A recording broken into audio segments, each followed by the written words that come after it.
This is the Women of Wonder podcast, where we help women tap into their superpowers. Welcome, Farzana, to Women of Wonder. Happy to have you here. Thanks for having me. Yes, we're excited. So for everyone to know, Farzana has over 40 years of meditation experience, 27 years of motivational speaking, 4-time best-selling author, and speaks at many different multinational different events and TED Talks. And so tell us, Farzana, tell us all about the amazing things that light you up. For me, it comes down to, it's this little twinkle in someone's eyes when their mindset is no longer hindering them, but fueling them towards something. To me, it's, every child, and you have kids, you see that little sparkle in their eyes and all that possibility, all of that potential. And I know that you actively encourage and support your kids towards that. Yes. And even though you do that, there are still going to be things that they struggle with. There's still going to be things that are challenging for them. But I think we all still have that potential as adults. Yes. And there's a lot of things in our belief system, things that maybe we subconsciously picked up from society, culture, family, and our own experiences, and these things hold us back. And so the thing that really lights me up is when I get to be a part of that process for a person or group of people, and it's that moment when they shed the things that are holding them back and their light shines, and you can see it in their eyes, and they're accessing that potential to do anything again. Oh, I love that. And so, you've been doing this work a long time. Can you maybe tell us about your story of when you were young, and then did you go through any where did I go and then come back to yourself, or have you always been doing the work to be in this, kind of growth mode? I think I've always been othered my whole life. I was adopted into an East Indian family, but my parents were immigrants. I didn't look like my family. We grew up in pretty much being the only Indian people in our neighborhood, right, in my school, and grew up in a generation of Canada has abolished racism. That was the tagline, right? Racism doesn't exist in Canada. We're a multicultural society. Canada's so great. Yeah. And when you're a child, you just soak that stuff up. Of course. So then when you get bullied, when someone's bullied, when they go through those things, as I did, for me, it was this thing that's me. Something's wrong with me. Making it personal, taking it on as your own. Because even as a child, I've always had a sense of self-responsibility. What is it about me that is contributing to this situation? What can I do? Now, that can be really great in terms of self-reflexiveness, but it can also lend to circumstances where you don't actually own your space, right? Where we don't have boundaries, where we're always empathizing with other people and accommodating for other people. Even people-pleasing type things. People-pleasing, which not having boundaries. I hear you. And culturally, we're definitely from we're taught to do that. People-pleasing community. So how can I give all of me to you? Especially as girls, especially as women. Yes. Right? It's about taking care of everyone before yourself, and that makes you a good woman. Yes, that's when you're doing well. And that's how it's measured. But then there comes a point when you're wait a second. This doesn't feel good for me. I've given everything and I'm not getting anything. I thought there would be a reward at some point. No, they're just give more. Give more. And I think that our mothers made it look easy. Yeah, they didn't complain. Because they didn't have a platform, or there wasn't an opportunity for them to even share or talk about things. And they probably already were doing a lot more, even your mom, doing a lot for the community and giving and also shining. Oh, yeah. I think I can recall the number of times my dad was furious because my mom would have done so much on this project to help the community. Yeah. And all the men would be announced and my mom's name would be left out. And my mom would just be like, it's okay, it's fine. Really? And my dad would be furious. And he's like, but you did all the work. Really? And yeah, and she would just say, it's okay. Maybe you And could share with our audience like a bit about your mom's, like the work she was doing or does. so my mom was part of all kinds of organizations at their grassroots. So Women Against Violence Against Women. WAVA, She was great the, organization. Yeah, she was the president of the YWCA of Canada for many years. She, she was a trailblazer. She was fighting for women's rights. She was like, she was helping immigrant women, battered women. And as a child, I would have random women coming into our house. Oh, I'd just be like with black eyes and stuff. Wow. And So you saw like, and you would hear the real experiences of yeah. women going through things, and your mom would welcome them in and support them. Oh, yeah. Amazing. So I grew up with this really strong woman who was also feminine Yes. in so many different ways. And then she had she wanted equal rights in many aspects, but then she also has her own cultural blind spots. Huge, yes. And then she's the generation that's worked for our generation to overcome some of those blind spots. Yep. And see the next level and see where we're going. But it was definitely like such a gift to have someone like that who was just like, yeah, you're pretty, you're beautiful, my daughter, and you're going to be the best, and you're going to do better than your brother, and you're going to and you're going to be intelligent. You're going to share your gifts. You're going to do all those good things. Yes. Yeah. It's like, no, you are intelligent. You are intelligent. Now exhibit it. Things. Show it. Yes. Yeah. Great. Well put. And so you then growing up being like, okay, I am all these things. And then I'm also feeling like I'm getting bullied over here, but I'm experiencing these things. So like, how do I like find myself? How do I share myself? So I would say actually it was a lot of pressure too from her. It was incredible, but a lot of pressure. Like high expectations. High expectations. It's part of the culture as well. Right? A lot of that.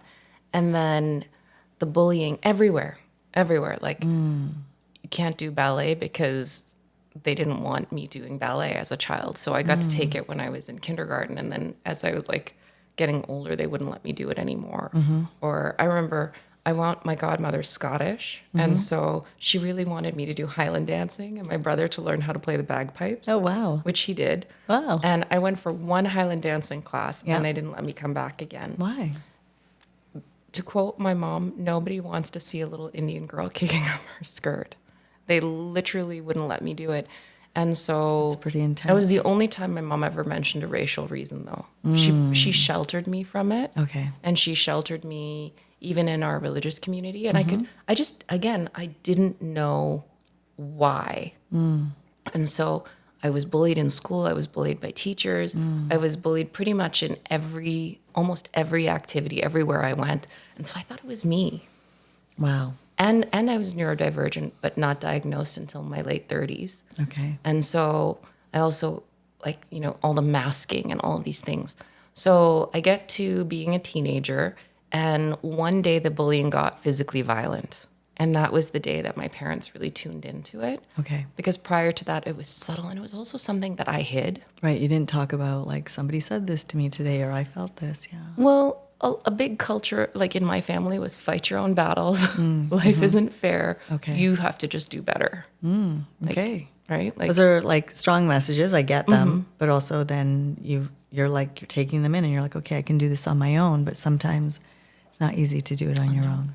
And I was blessed, like very, very privileged to have music lessons, to take dance and to study things and to develop skills. So to develop confidence in certain areas, to have to do something like public speaking and, be put into Toastmasters as a kid and do things like that and develop these skills. And so I think one of the biggest things that I learned was that confidence and self-esteem aren't the same thing. Tell me more. Right. I like this statement. So confidence, self-esteem is like this overarching sort of but self-esteem is the overarching thing, and confidence, you can have spots of confidence in certain areas. And sometimes the skills that you have confidence in can lend to your self-esteem, but sometimes they could be completely different. Yeah. And so for me, I had skills and I had confidence in skills and I had some beautiful opportunities to learn and I cherished them. But then I also had a lot of experiences where just socially my interactions were not great. And yet in my family, being one of the eldest of my cousins, I was surrounded by kids and I got to foster this very loving, supportive environment within my family. Oh, beautiful. And facilitate that for all of the younger kids to get along, to communicate with love and respect. And Wow, that's amazing. Like that So- beautiful gift of you being the eldest or one of the eldest and being a leader and be able to foster that, because I feel like I've also experienced where the leaders in the family aren't loving and caring and giving as much, you know? So like you created your own community within your family.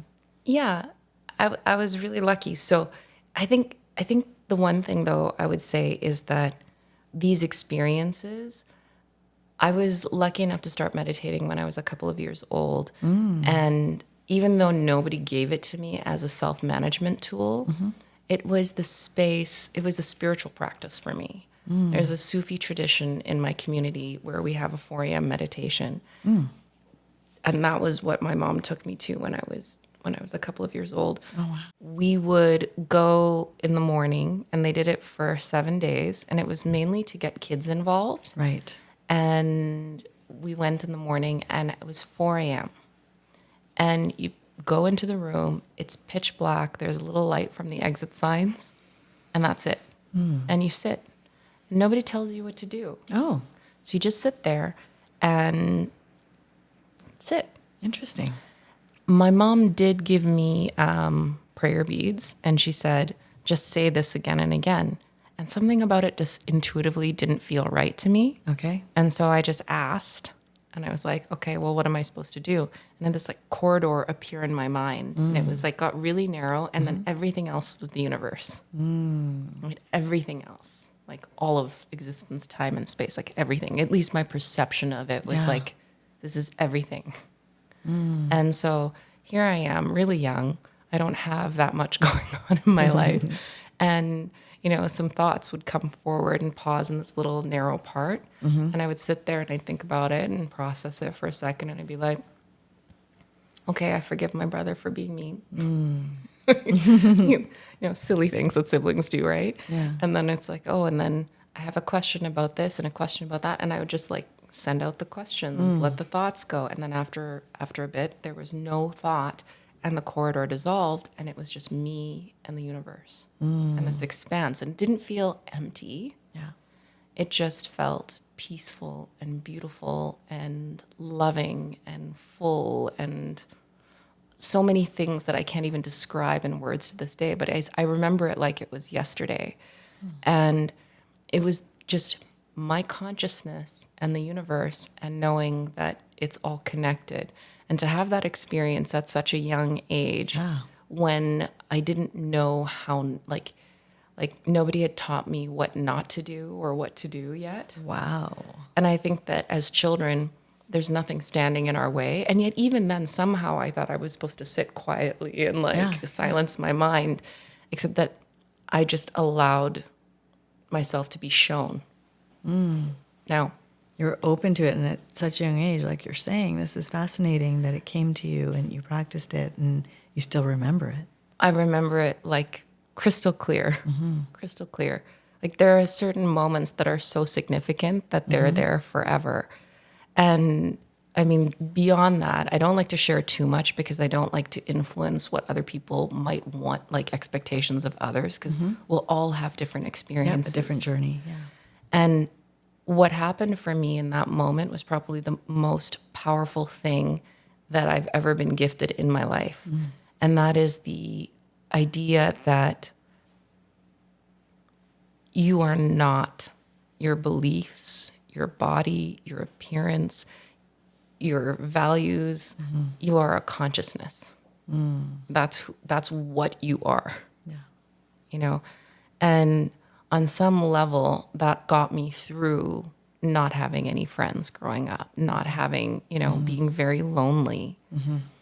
So did music, so did reading, so did other things. There were tools there, but this ability to, in a way, spiritually bypass the pain of what I was going through as a child. Right, because you see that there's a bigger purpose or connection.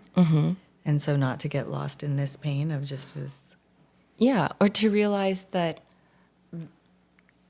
to have the awareness as a young child that your soul is infinite and that this life is just like a millisecond, a blink in your infinite existence, makes it so that these painful moments, how they were painful and I was in them, but there is still also this sense that that's not the reality, and yet that's the gift of this life. And so what am I going to learn from this? What am I here to learn? What am I going to... And so that question, what am I here to learn in this physical life while I'm in this earth suit, is something that for me made me self-reflective. Right? That made me look at myself and made me operate from a place of choice. To say, okay, what do I want to learn from this?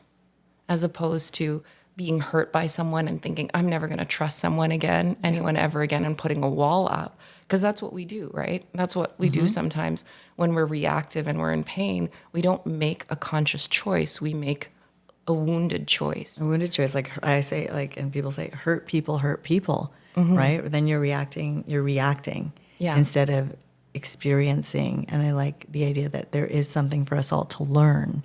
Yeah. This is happening for a reason. And are we going to learn what it's for? And yet, I also don't believe in waiting for the reason. Because there's this, if we wait for the reason, and that kind of awareness came later after I went through some really, really tragic experiences and coming out of hospital and, being physically hurt by another human being and leaving the hospital and having like months of recovery afterwards. Wow. I had an experience like that. That sounds intense. It was, and I prefer not to go into the details because what's more important is that coming out of that, if I had shared what happened, I don't think anyone would have blamed me for being a victim or being broken or being weakened by it. And I don't want to be a martyr. Martyrs die once for their cause and that's it, And I really I don't want to be a survivor either because that's still looking back a lot. And I thought to myself, I have this one life right now, for sure, guaranteed. And I'm here to enjoy my life. So what do I choose? Because I could wait a really long time for that reason. Maybe I'll get the reason when I die. Maybe it'll turn up for me. And there could be many reasons. That's the thing. And so I want to choose what something means to me today so I can live today and enjoy the gift of my life today. Right. And so the experiences that you have had has led you to, author multiple books. And one of them is like, I Cheat at Meditation. And it's a great title. Can you tell us a bit about this, like, experience that led you to write this? And like, what does it mean? Like, what is it that you want to share with the world? So I wanted to share I Cheat at Meditation with the world because after obviously I started that meditation practice when I was younger in my religious community, I went on to study it. I did classical Indian dance and I studied transcendental meditation and I meditated with monks and all kinds of meditation. I went on to do psychology, which I know you have as well. Yes. And then I also studied hypnotherapy and all kinds of other things. And I got really obsessed with trance and the nervous system. And I started to realize that you don't have to have a religious or spiritual practice necessarily to get the benefits of meditation. Yeah. And when it comes down to it, there is a science to it. And for me, I would say meditation was my first self-management tool. Yes. It's a good one. On all the levels, physically, mentally, spiritually, all the levels, to even dig through my subconscious to be able to sort of, if you think about your brain as neurons and all kinds of different like yarns from your family, from society and things and experiences, and they all kind of knot together. When you're sitting in a practice, your consciousness gets to observe all of that. Everything that you experience while you're sitting in a practice is that. And if you ever wanted to untangle something or unravel something, that's the space where you stretch out the knot and you get to pull a strand out, right? The strand, you get to isolate the strand that you want to do the work on. And so for me, that book was the tool that I would give to people who thought that they couldn't meditate, thought that they didn't have time, that it was too hard, they can't sit still, they can't clear their mind, they have ADHD, all the excuses that people say they have for it. Yeah. I wanted to take those away. And even like the religious excuses, like it's not my religion, I'm not spiritual, I'm an atheist. I was like, no, everyone can do this on a biological level. Here's a 1 minute practice. And what do you see? What do you see working with people that, like, you've worked with the NFL and NHL and PGA, FIFA, all these amazing organizations. And, like you're working with professional athletes or actors or corporations. What are you seeing is like the theme coming out of people doing this work, like getting them into it? So it takes people so much time to get to a place where they realize that it's okay to have thought. And people will sit and they'll say, last week when we connected, it was so beautiful. It was blissful. It was like this. And I was like, do you realize that you just described like 100 things to me? And that this week, they're like, this week I just kept having this one thought. And I'm like, you actually had less thoughts this week than you did last week, except last week you liked the thoughts that you had. And so I find it's, for people, I find it's sitting with uncomfortable emotions. And I think that that's one of the things about meditation.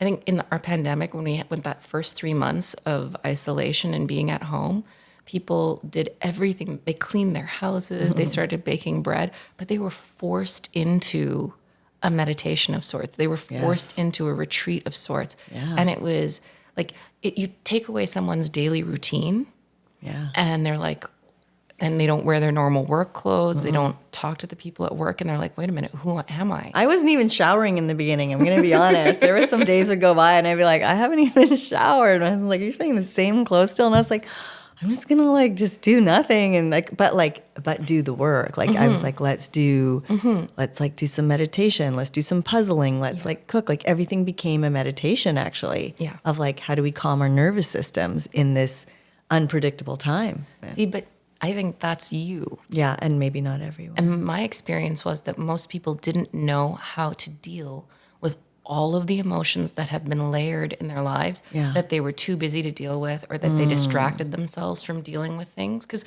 right, how often, especially women, it's probably a scary thing actually to go through, right? To be like, wait, now I have to deal with this because there's nothing to distract me. Well, yeah, right? Like we're so busy all the time, and we encounter disappointments. We do. Yeah. Like that's just a reality. And that disappointment could be that you intended to have a lunch with someone and you didn't get to have the lunch with them, and you really were hoping to see them, and it's been months since you've seen them and you're sad about it, but you don't have time to deal with it, and your brain goes, it's not as important as other things. And so we push it away. And then there are big things too, right? And so we're just, don't worry, I've got this later. It's not important. Move on, focus on this. And those neurochemicals that come from those emotions, if you don't feel them, if you don't process them, where do they go? In your shoulders, in your gut, in your hips, in your jaw. Right. The physical pain presents itself. If we actually form crystals in our fascia from emotions that aren't processed. Yeah. And so when we sit down to meditate, and when we were forced to do that in the pandemic, I think that we have these accumulated layers, and the emotions, once they accumulate, they're too confusing. Because it's not one, it's just this big wave. And you're like, if I can't identify it, how can anyone else? And it's very lonely. Yeah. And there's a loneliness that comes when you're meditating, because we don't know how to empathize with ourselves. And we don't know how to lovingly and respectfully listen to our internal conversations without criticizing and shooting ourselves. Yeah, yeah, shitting all over ourselves, right? And also critical, like being hard on ourselves, like do more of this, that. It's like I feel like the more we meditate, the more I meditate, the softer, the more gentle I become with myself. The easier it is, and then I think that is a connection to more joy, probably. Absolutely. Right. Yeah. Yeah. And then what do you find is like this connection between like the spiritual, this well-being and success, however you define success?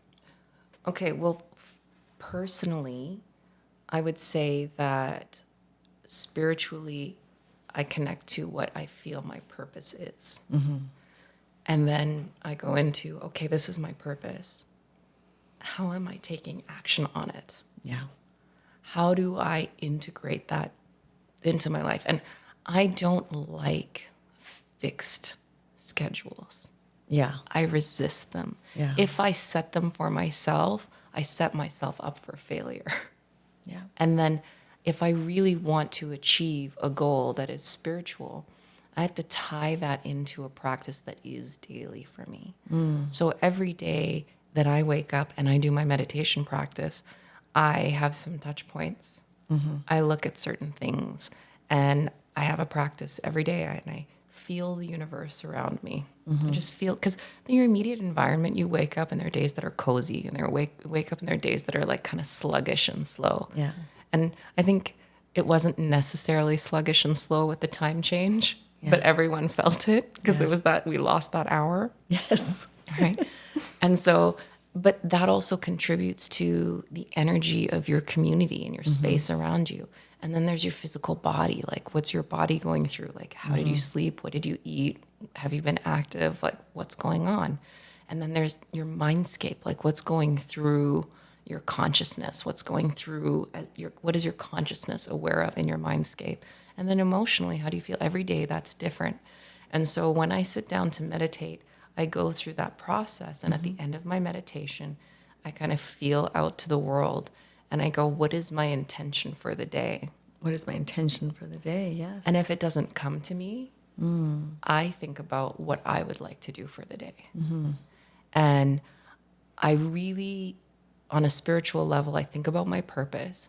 Yeah. And every year I pick one thing that I would work on for the rest of the year. And one thing that if I made growth on that, if I made progress on that, if I achieved that at the end of the year, I'll look back and be very, very like, be able to give myself a lot of like, oh, I'm proud of you. Proud of you. Yeah. And it's like this, it's like being a leader in your own life, right? That you have choice as to where you focus, where you put your energy. But it's also like, as we do this spiritual work, but then we're also, entrepreneurs. And we're also trying to, like have a business or run a business. And so I love the idea that, you are bringing them connected, bringing them together, and that it can coexist. And it's not just business and spirituality. It's like life is all of that. Yeah. Right. And so I encourage people, right, like tap into your inner spirituality and see where you can connect that into your work, into your business. Like it's like how we grow and expand, and then actually living in purpose. Make it meaningful. Yeah.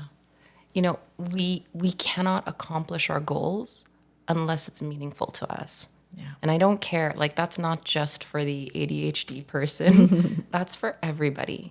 When we are aligned, and you can't have a purpose that is somebody else's. It has to mean something to you. You have to feel it. And sometimes we're told like this should be your path, or this is the good way, or will be success. But unless you feel like, and how do we do that work? How do people do that work to understand what their purpose is? Because sometimes people are like, well, I don't know how. I don't know what I'm meant to do. So I love this. So it's a little question. And, you've probably done branding exercises where they're like, what's so special about you? Tell me what's so special about you. Yeah. And I think that to find your purpose is very similar to tapping into your unique ability. Yeah. But I don't like that question. What's so special about you? What makes you so special? I think it's an insulting thing. And if somebody's not in the best mind space, like, Awkward. Like right away, I was like, it's oh, hurtful. it's hard. It's horrible. Right. But what if I asked you for the next few weeks to go around and ask the question, what do people thank me for? What do people thank me for? Okay. There's a very different vibration. Gratitude, I think, is one of the highest vibrations of love. Oh, it sure is. It's abundant. You receive, like, you're constantly being filled when you have gratitude. Yes. And so if you ask people what they thank you for, and they'll like tell you a story, and just hold that story, and then ask someone else, what would you thank me for? And they'll say something, and you'll start to see a trend. Wow. And I did this like years ago, and I remember doing this, and there were a couple of things that stood out. I think warmth, safe place, without judgment, Yeah.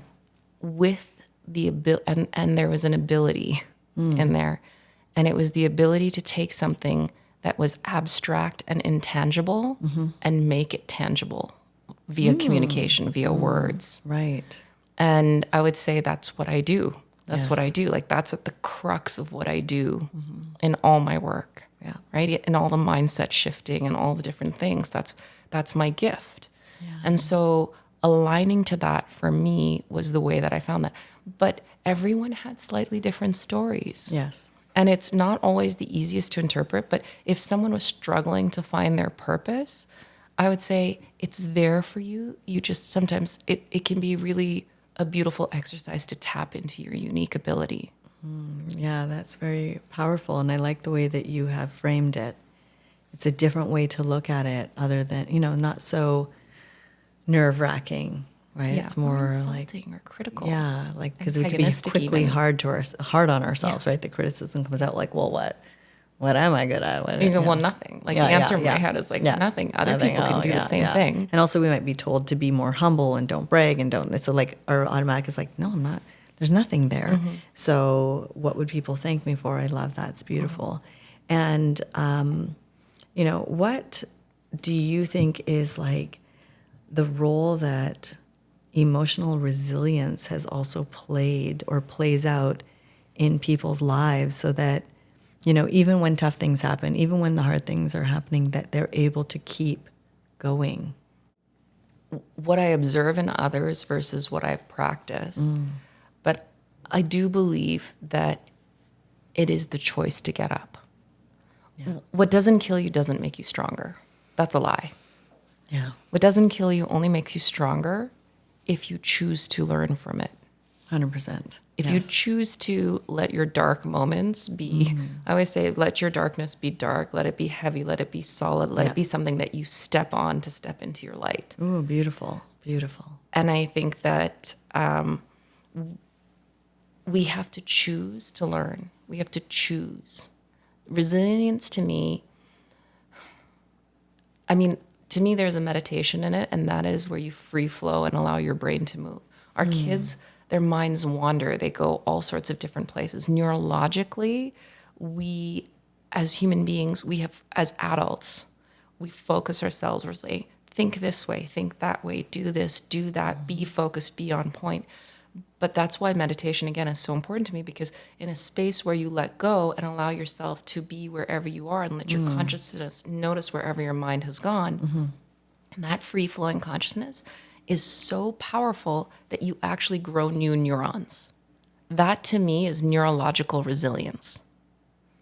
Let's talk about neurological resilience. Okay. I like this because you have done some work with prestigious organizations, or like UBC, UVIC, John Hopkins, on mindfulness. Yeah. Let's talk about what that means and what does this work mean to us as humanity.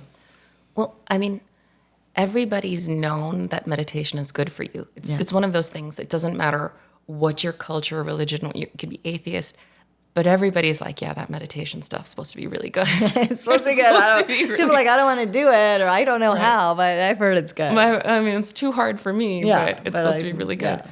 Well, what's beautiful is now we're studying it, And we're studying it in such a way that we can see that someone with PTSD that does meditation will regrow the portion of their hippocampus, which is part of our memory recall. And that was with Johns Hopkins. And the part of our brain that helps us put the past in the past where it belongs instead of in the present like it's happening today. Because that's what PTSD is. We're experiencing it as though it's happening today, right? So when we're able to reset the nervous system, when we're able to train ourselves away from that to let go and grow new neurons, the term is neurogenesis, we actually are healing our brains. We're actually making things move into the past. And so to me, having the research is great. And now making those practices a priority is also important, because I think a lot of people won't do something unless they know there's a takeaway. Yeah. And I think that's where it becomes really relevant. And I think the more these things become studied and go into the mainstream, and the more applications that we have for them, the more we're actually putting these tools in the hands of more children, right? Like, I really think that helped in my resilience in life with all the things that I went through.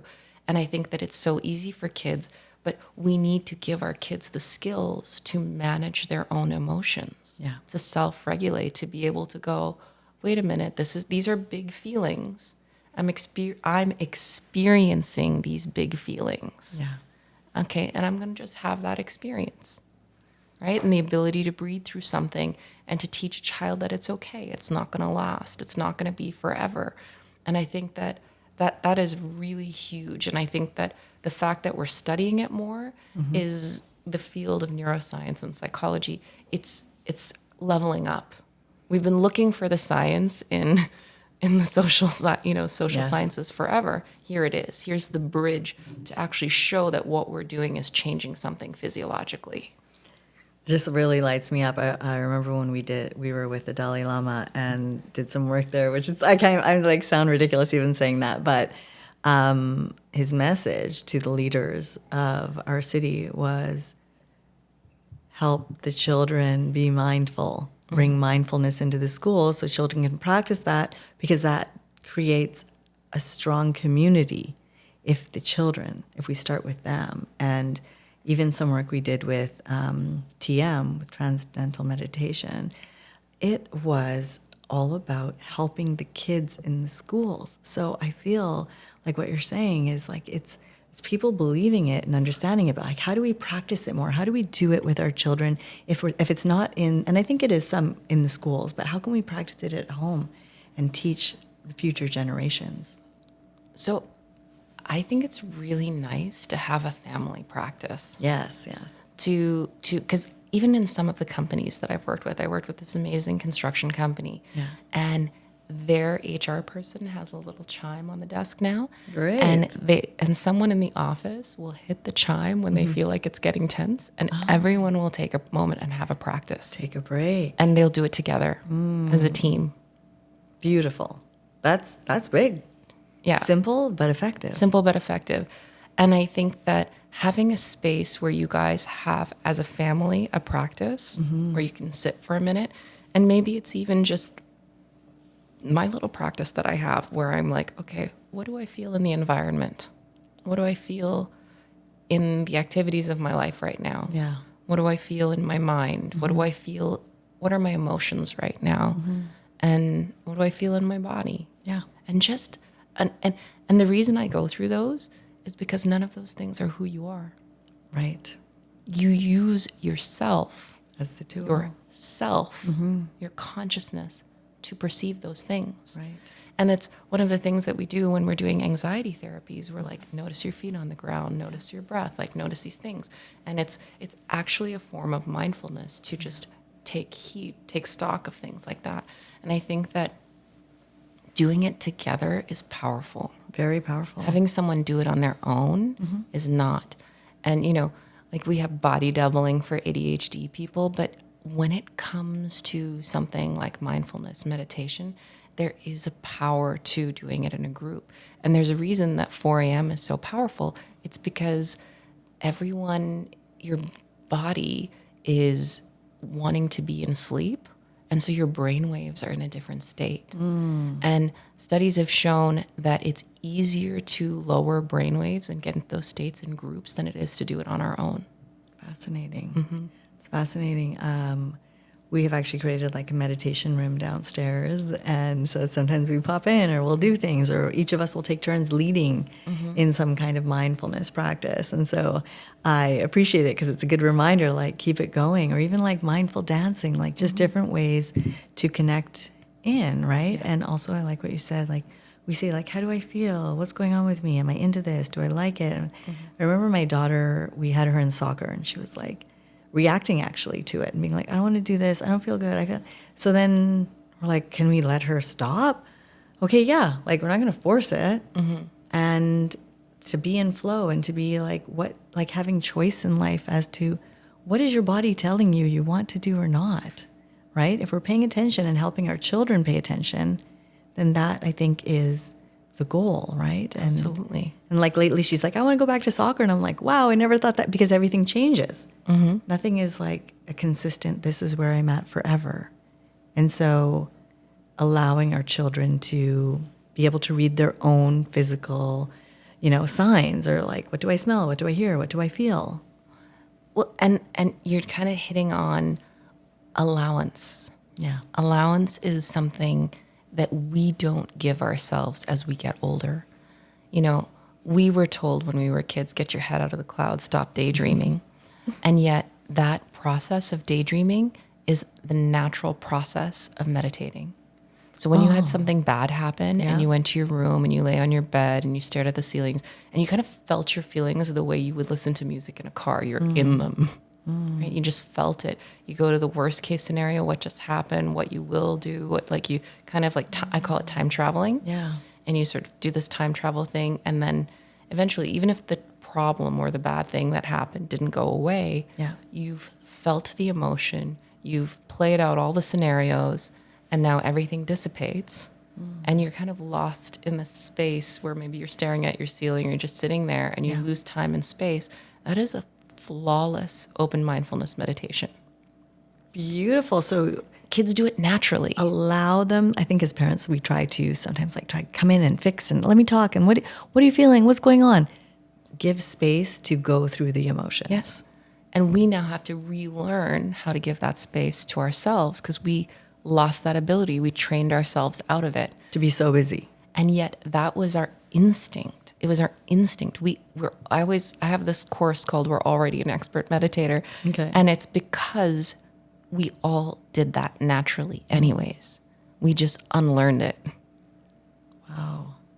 This is so amazing. I love this, and I love, like, I feel like you have so much knowledge in like how we can connect into ourselves and go into this, mindful space. Not only as like, okay, you got to go sit and practice and meditate, but just like to have incorporated into the way we exist, the way that we think and live.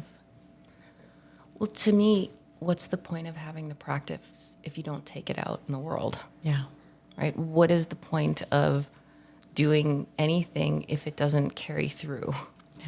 Right? These wellness practices aren't supposed to just be for a few minutes a day. It's my critique of affirmations, and a vision board. If you make a vision board and you have a couple of affirmations, but you're not taking action on them and you're not living them in your daily life, then the law of attraction is only going to work for you if you're living it, breathing it, being it, putting yourself in that space. It doesn't work if you just spend 5 minutes on it. Right. Did an hour put together a board and like that's it. No, there's more. And so You have to emotionally connect to it. so emotionally connect to like the feelings, the dreaming. And the practice. Where do the actionables come from? Right? So when I get people to start doing this, if they're doing it on their own, I'll get them to set a few alarms in the day. Oh, like as a reminder, that's such a good idea. To say what? Then what would you tell them to now? To just take a minute. Take a minute, notice the sounds around you, notice your breath, just notice the way you're breathing in just 1 minute. It's like ground into the moment. when we grind, when we are grounded in the moment, then we can get more clear. Mm-hmm. We can get more present. Yeah. And then when we're present, everything just flows and the answers come to us. Mm-hmm. Right? Yeah.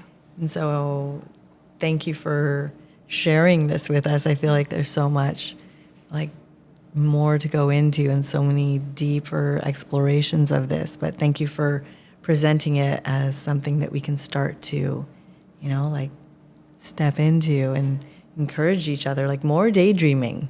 Yeah, more daydreaming. Permission to do nothing. Permission to do nothing. And like learning how to say yes to yourself instead of don't think that way, don't feel that way. Because I know if our partners did that to us, we would be so angry, so frustrated. Right. And yet we do it to ourselves in our minds.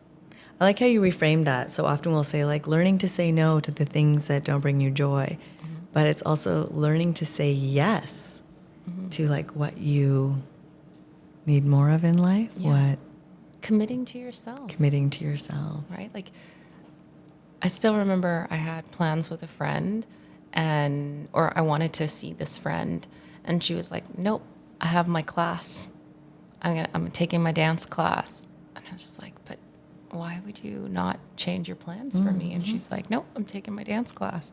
And it was such a beautiful moment because she honored herself. Wow. You know, it's such a little thing, but she had said yes to herself. She wasn't saying no to me. Yeah. She was saying yes to herself. Oh, what a great example. And I was just like, oh, I have to do that more often. Yeah, I love it. I love it. So in here. In And here. here. And here. And so like just want to say thank you, Farzana, for sharing, you know, all your experiences and wisdom, and that if we can, you know, say yes to ourselves, more daydreaming, and also like connecting our mind and our heart, well, that is the path. That is a journey, right? It is. And that leads to like more love.